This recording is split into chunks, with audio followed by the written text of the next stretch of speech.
Soomaaliyo hebadii dalkeeni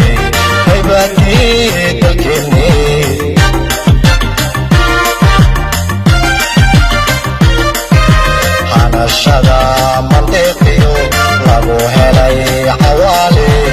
igaaga taagani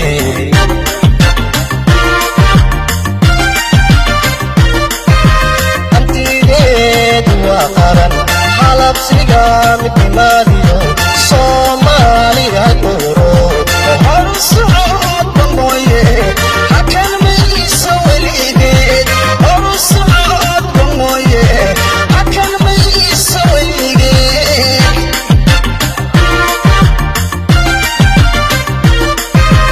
antigeedu waa qaran xalabsiga midnimaadiyo Soomaaliya duro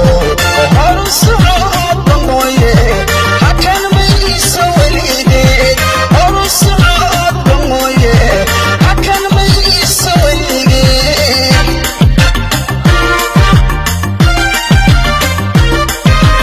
idinkuna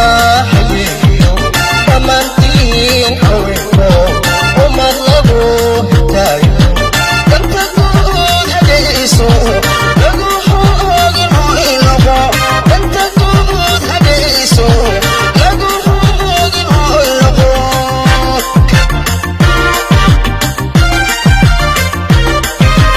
idinkuna hayeeyo dhammaantiin haweenko ummad lagu hitaayo danta guud hagayso lagu hoogin oo ilabo danta guud hagayso lagu hoogin oo ilabo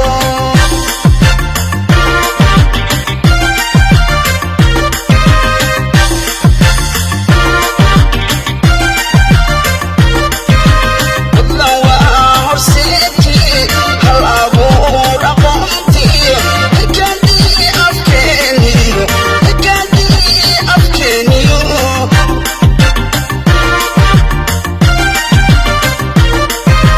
hindisaha tacliintiyo hilinkeeni noloshee ha hilmaamin abidka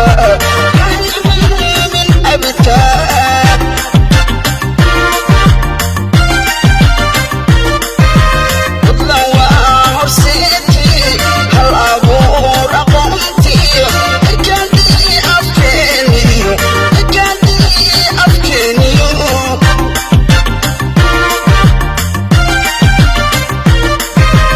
hindisaha tacliintiyo hilinkeeni noloshee ha hilmaamin abidka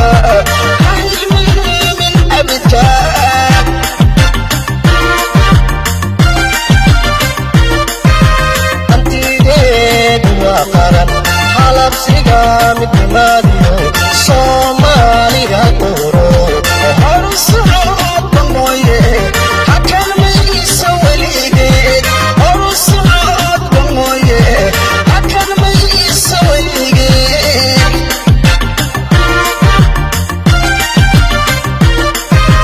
antigeedu waa qaran xalabsiga midnimaadiyo Soomaaliya duro horu socodba mooye hakan mayso weligeed horu socodba mooye hakan mayso weligeed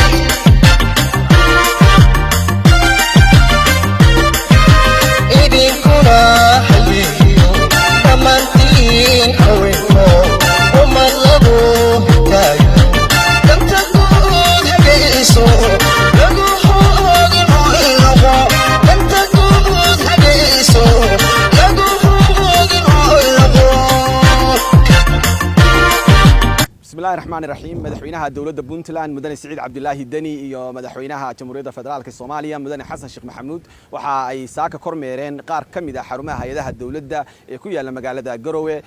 waxa ay kormeerka koowaad ka bilaabeen bangiga dhexe ee dowladda Puntland halkaasi oo labada madaxweyne ay booqdeen qaybaha kala duwan ee bangigu uu ka kooban yahay oo warbixinna ka dhageysteen mas'uuliyiinta kala duwan ee bangiga intaasi kadibna waxa ay kormeereen xarunta wasaaradda maaliyadda ee dowladda Puntland waxa ay sidoo kale booqdeen oo ay kormeereen sida uu socdo dhismaha qaybta dakhliga ee wasaaradda maaliyadda iyagoo mas'uuliyiintana warbixin ka dhageystay